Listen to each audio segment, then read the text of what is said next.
가끔 그럴 때가 있죠. 가만히 있다가 뭔가를 해야 되는데, 꼭 해야 되는데 움직이지 않거나 움직이기 싫을 때가 있습니다. 아무 의미도 없고 이유도 없는데 그냥 바뀌기 싫은 거죠. 여러분들도 그럴 때가 있으십니까? 자주 있죠. 관성의 법칙인 것 같아요. 눈에 보이는 것이든 보이지 않는 것이든 버스를 타고 갈 때 갑자기 멈추면 어떻게 되죠? 몸이 앞으로 쏠리죠. 그리고 버스가 가만히 서 있다가 갑자기 출발하면 또 어떻게 되죠? 이번엔 뒤로 가죠.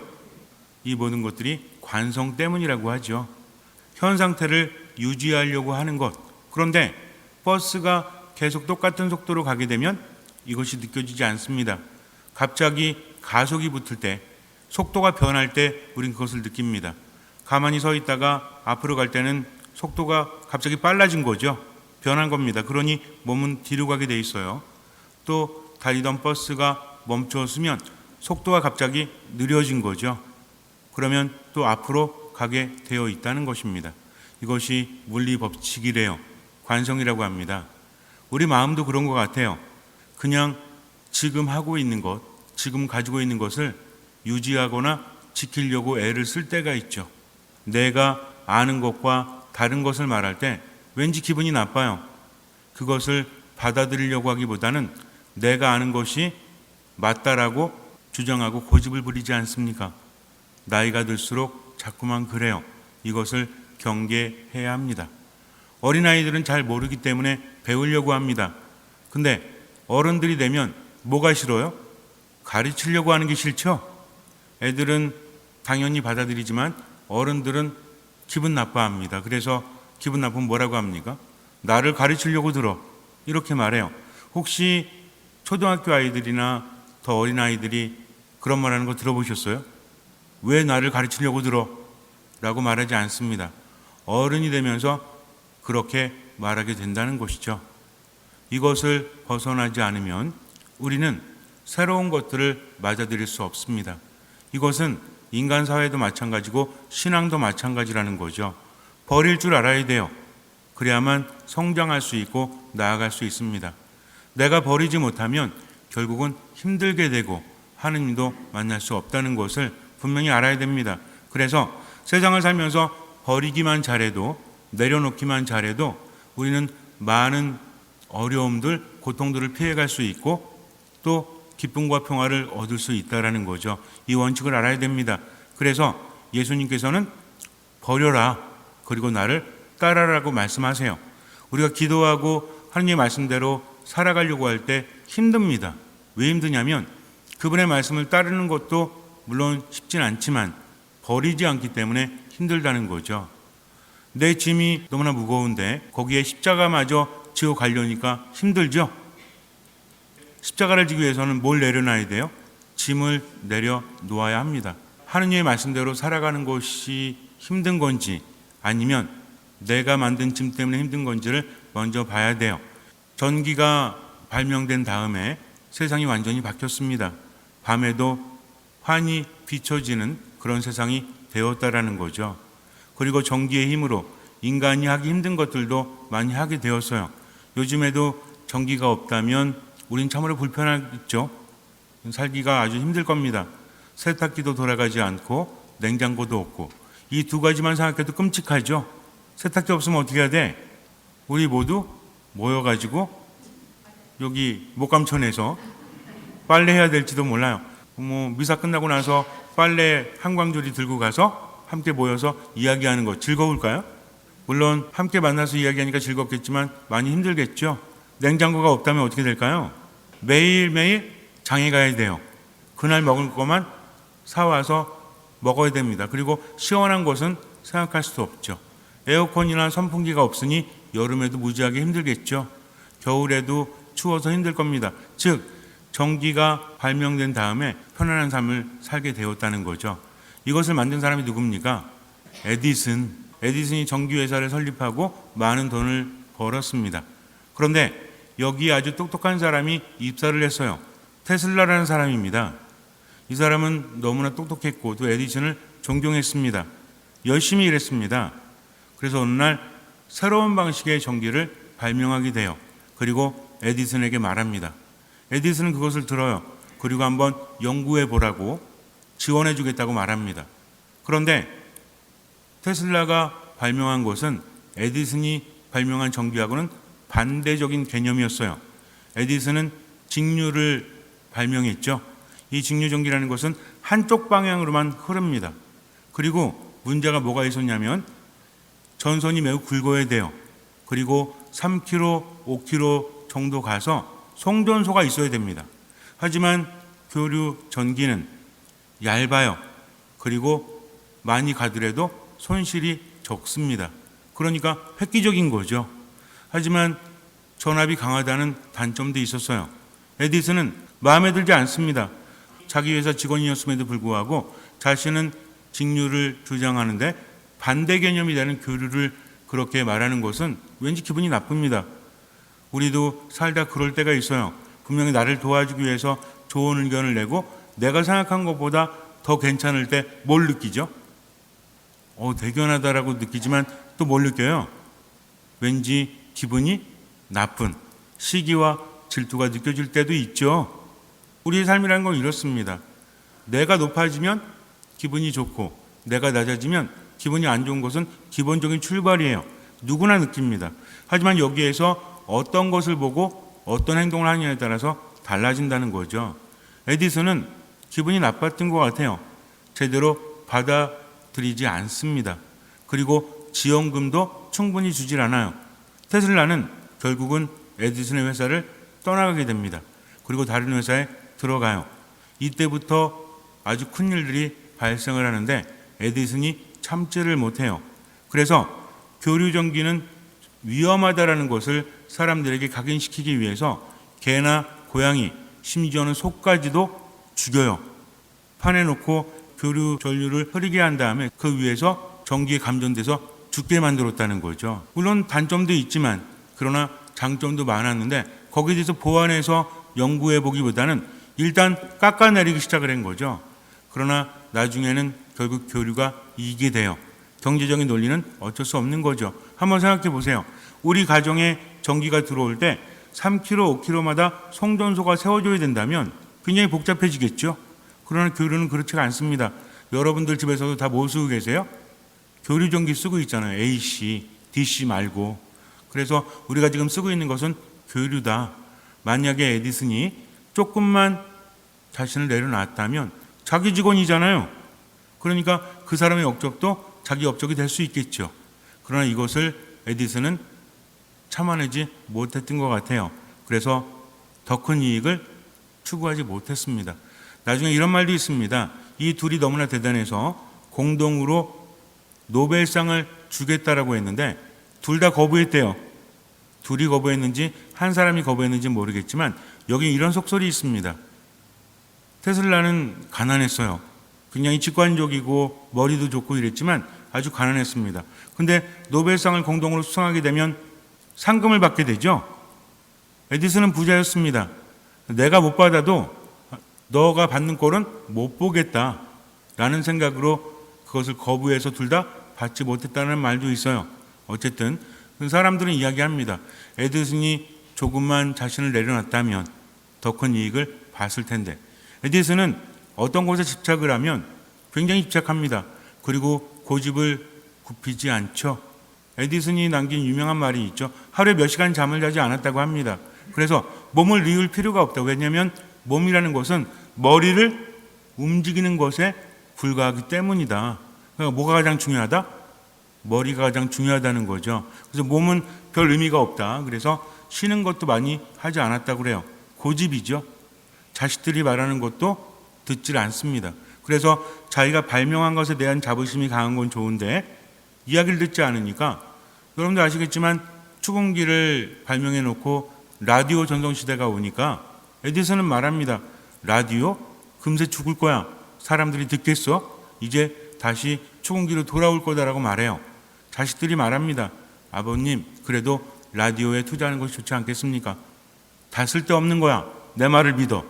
그러나 결국은 어떻게 됐어요? 돌아오지 않았죠. 나중에 라디오 사업에 뛰어들었지만 망하고 맙니다. 뭐 때문에 그래요? 고집 때문에 그렇다는 거죠. 고집을 버리기 위해서는 뭘 해야 됩니까?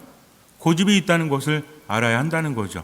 내 고집을 안다는 것이 쉽지는 않아요. 여러분들은 아십니까? 모르십니까? 잘 모르잖아요. 그죠? 누가 말해주거나 또는 내가 느낄 때 있지만 평상시에는 모릅니다. 알면서 고집을 부리지 않는다는 거죠. 중요한 게 있어요. 고집을 부리는 사람은 어떤 사람이다? 듣지를 않는 사람이다. 즉, 내가 누군가의 말에 귀를 기울이지 않을 때 뭐를 부리고 있구나? 고집을 부리고 있구나 생각을 해봐야 돼요. 만약에 가족 간의 불화를 느끼고 있다면 한번 생각해 보세요. 내가 고집을 부리고 있는 것이 아닌가? 내가 간섭하고 있는 것이 아닌가? 내가 듣지를 않고 있는 것이 아닌가? 먼저 생각해 봐야 합니다. 뭐가 문제입니까? 좋은 이야기라고 해도 뭐 하지 않으면? 듣지를 않으면 상대방을 힘들게 한다는 거죠. 우린 좋아서 주려고 합니다. 하지만 좋은 것도 알아야지 받죠. 나는 좋다고 하지만 상대방은 어떻게 받아들여요? 좋고 나쁘가 문제가 아니라 또 억압하는구나, 또 강요하는구나. 그러면 기분이 안 좋을 수 있습니다. 나는 좋은 것을 주려고 하는데 왜 그걸 몰라? 왜 받아들이지 않아? 라고 말하지만 그러나 중요한 것은 상대방의 의사라는 거죠. 아무리 가족이라고 할지라도 존중해 줘야 합니다. 뭐 할 줄 알아야 돼요? 들을 줄 알아야 돼요. 듣질 않으니까 서로 문제가 된다는 거죠. 여러분도 그렇지 않습니까? 서로 주장하기보다는 내 얘기를 들어주고 그리고 나와 함께 해주면 그 사람의 말을 내가 받아들이기가 쉬워요. 근데 듣지를 않고 일방적으로 주장만 하면 마음도 힘들어진다는 거죠. 이게 관성의 법칙 같아요. 움직이려고 하지 않는 것, 들으려고 하지 않는 것, 버리려고 하지 않는 것. 이 세 가지가 문제입니다. 그래서 잘 들으면 버릴 줄 알고요. 그리고 움직일 줄 압니다. 이것이 바로 신앙이라는 거죠. 인간적으로 하느님을 바라볼 때 이해가 안 되는 것도 많죠. 그러나 중요한 것은 하느님은 나를 나보다 더 잘하시고 인간에게 불가능한 것이 하느님께 가능하기 때문에 그 말씀을 따라가는 겁니다. 성경에는요, 흐름이 있어요. 어떤 흐름이 있습니까? 인간적으로는 말도 안 되는 곳에서 하느님께서 기적을 일으키신다. 그런데 그 기적에 필수적인 게 있죠. 무엇입니까? 그렇죠. 믿음인데 이 믿음은 또 무엇이죠? 오늘 우리가 이야기했잖아요. 들을 줄 아는 것, 버릴 줄 아는 것, 따라갈 줄 아는 것. 이 세 가지라는 거죠. 이 세 가지 특징은 아주 묘합니다. 이것은 누구에게나 요구되어진다는 거죠. 그런데 하느님께서는 이 세 가지를 하기 힘든 사람에게 그것을 요구하신다는 거죠. 나이가 들면 들수록 우리 어떤 생각을 하죠? 젊을 때야 이리저리 움직이지만 나이가 들면 어때요? 정착해야 되죠. 모든 것이 새롭다는 것이 힘들어요, 안 힘들어요? 우리 어르신들 이사 잘 안 가려고 하시죠? 왜 안 가려고 그래요? 새로 가가지고 주변 사람들 사귀고 새로운 지역에 적응하고 이게 쉬워요? 귀찮으니까 싫다기보다는 두려운 거죠. 불안한 거죠. 그래서 나이가 들면 어떤 조건이 있어야 됩니까? 병원 가까워야죠. 아는 사람들이 많이 있어야죠. 또 어디가 가까워야 돼? 전철. 그리고 또 어디? 그렇죠. 성당. 성당이 가까워야죠. 제가 우리 어르신들한테 감동받는 게 뭐냐면 우리 본당뿐만 아니라 다른 본당 어르신도 마찬가지예요. 저한테 신부님 저 이사했습니다. 이사를 하셨어요? 쉽지 않은 결정인데요. 그랬더니 그분이 말씀하시기를 딴 거는 다 힘든데 새로운 사람 사귀어야 되고 또 여러 가지 힘든데 성당 바로 옆이에요. 그래서 하느님께 감사합니다. 라고 했을 때 저는 이런 생각을 해요. 이분은 행복하겠구나. 왜? 하느님과 함께함으로 모든 것을 포기할 줄 알기 때문이다라는 생각을 해요. 여러분들도 어디 가실 때 어디부터 봐요? 아니 이사 갈 때 뭐 해야 될 때 어디가 가까이 있는지 마음대로 하세요. 그래요. 내 마음이 중요하게 여기는 만큼 하느님도 우리 안에서 클 수도 있고 작을 수도 있다는 것을 잊지 마세요. 나는 하느님을 바라본다고 하면서 하느님 중심이라고 하면서도 어쩌면 우리 마음속에 하느님의 자리가 크지 않을 수도 있다는 것을 한번 생각해 봐야 돼요. 물론 그렇다고 해가지고 이사 갈 때마다 무조건 성당 옆으로 가라 강요는 안 합니다. 하느님을 삶의 첫 자리에 두어야 한다는 거죠. 이사를 갈 때 성당이 옆에 있는 것보다 더 중요한 것은 하느님 때문에 버릴 수 있느냐, 하느님 때문에 움직일 수 있느냐, 하느님 말씀을 들을 수 있느냐, 이것이 가장 중요하다는 겁니다. 그래서 어디에 있든지 간에 듣는 마음으로 버리고 따라갈 줄 아는 것, 이것이 무엇이다? 이것이 신앙이라는 거죠. 그럴 때 하느님께서 함께 하시고 무엇이 일어납니까? 여러 가지 기적이 일어납니다. 작은 기적부터 큰 기적까지 우리는 그 기적 속에서 삶의 기쁨 느끼죠. 믿음은 더 자라나게 된다는 것입니다. 하지만 인간적인 판단으로 하느님을 바라본다면 결코 하느님 안에 머물 수 없다는 거죠. 예수님은 믿으라고 하십니다. 믿으라는 것은 논리적인 게 아니에요. 이해가 되어지는 것이 아닙니다. 믿음은 체험되어지는 거죠. 일단 하느님을 믿고 내가 듣는 마음으로 모든 것을 버리고 그분을 따라간다 할 수 있는 만큼, 그러다 보니까 기적이 일어나고 이 기적 때문에 믿음은 더 자랍니다. 이런 체험을 하는 사람은 남들이 보지 못하는 것을 봐요. 남들이 듣지 못하는 것을 듣습니다. 그러니 삶은 더 변할 수밖에 없고요. 믿음은 더 커지고 기적은 더 많이 일어나요. 그런데 이런 믿음이 없다면 버리지도 않고 따라가지도 않고 듣지도 않으면 뭐가 일어나지 않아요? 기적이 일어나지 않고 점점 믿음은 작아질 것이요, 점점 기적도 일어나지 않을 겁니다. 그래서 많이 가진 사람은 더 많이 받게 마련이고, 가진 것이 없는 사람은 있는 것마저 빼앗기게 마련하는 것을 알아야 돼요. 그러기 위해서는 어떻게 해야 된다? 들어야 된다. 그리고 움직일 수 있어야 된다. 분명히 지금 상태를 유지하려고 하는 관성이 있다고 했죠. 다른 말로 뭐예요? 고집이 있습니다. 이 고집을 알아봐야 되고 이 고집을 벗어나야만 하느님 안에 머물 수 있다는 것을 잊지 말아야 돼요. 예수님을 찾아왔던 사람들 많이 있었죠. 율법학자들도 있었고 사두가이도 있었고 바리사이도 있었습니다. 그런데 부활이 없다고 주장하는 사람들, 이런 사람들도 예수님의 말씀을 듣기보다는 자기들 생각에 빠져 있었다는 거죠. 그래서 한 여인이 있었는데 이 여인이 7명의 남편, 7명이라는 것은 많은 남편이라는 거죠. 남편과 결혼했어요. 근데 이 여자는 다 형제들과 결혼해가지고 우리가 볼 때는 뭐야? 7 형제를 잡아먹은 여자죠. 그러니 얼마나 무서운 여자야? 그럼 나중에 부활한다면, 그렇다면 누구의 아내가 되겠습니까? 하고 예수님께 어려운 난제를 제시한 거죠. 아주 어려운 문제입니다. 누구 부인이 되어야 돼요? 여러분들 생각엔 누구 부인? 그래도 첫째지, 처음이잖아. 아유, 그래도 마지막 신빙이 막내예요? 7번째?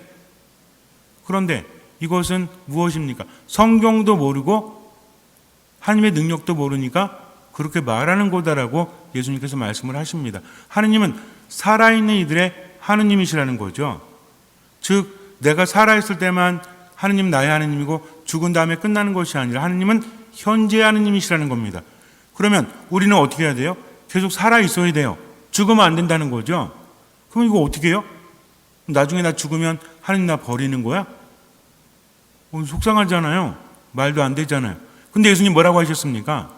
나를 믿는 사람은 죽더라도 살겠고 살아서 믿는 사람은 죽지 않을 것이다 라고 말씀하십니다. 즉 하느님은 현재의 하느님이신데 살아있는 이들의 하느님이신데 우리는 어떻게 하면 죽지 않는다?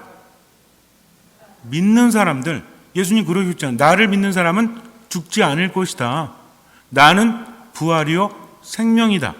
나는 길이요 진리요 생명이다라고 말씀하십니다. 중요한 건 뭐냐면 나는 유한하지만 하느님과 함께 특히 예수님 말씀을 듣고 그 말씀대로 살아가는 사람들, 인간적으로는 말이 안 된다고 할지라도 그것이 하나님의 뜻이기 때문에 말씀을 듣고 지금을 살아가기 위해서 뭐하는 사람들?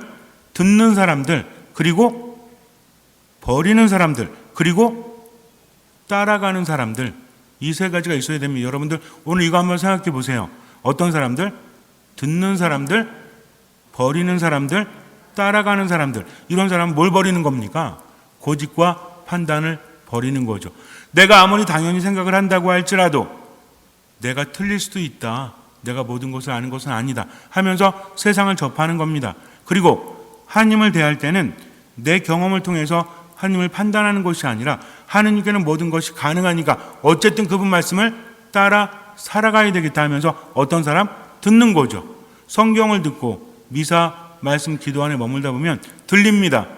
때로는 이것이 힘들고 불가능하다고 여겨질 때도 있지만 그래도 하나님의 말씀이니까 따르다 보니까 어때요? 따르다 보니까 체험이 생기고 이 체험이 믿음을 더 강하게 만들고 나이가 들수록 더 자유로워져요. 마치 어린아이처럼. 어린아이 특징이 뭐라고 했죠? 어린아이는 고집을 부립니까? 안 부립니까? 부려요, 어린아이도. 그러나 엄마 아빠가 이야기하면 따르는 거죠. 그리고 나를 가르치려고 들어? 라고 말하지 않는 겁니다. 어른이 말하면 듣는 거죠. 배꼽 인사해 그러면 어떻게 해요? 중학생한테 배꼽 인사해 그러면 뭐라고 하겠어요? 아니 엄마가 미쳤나.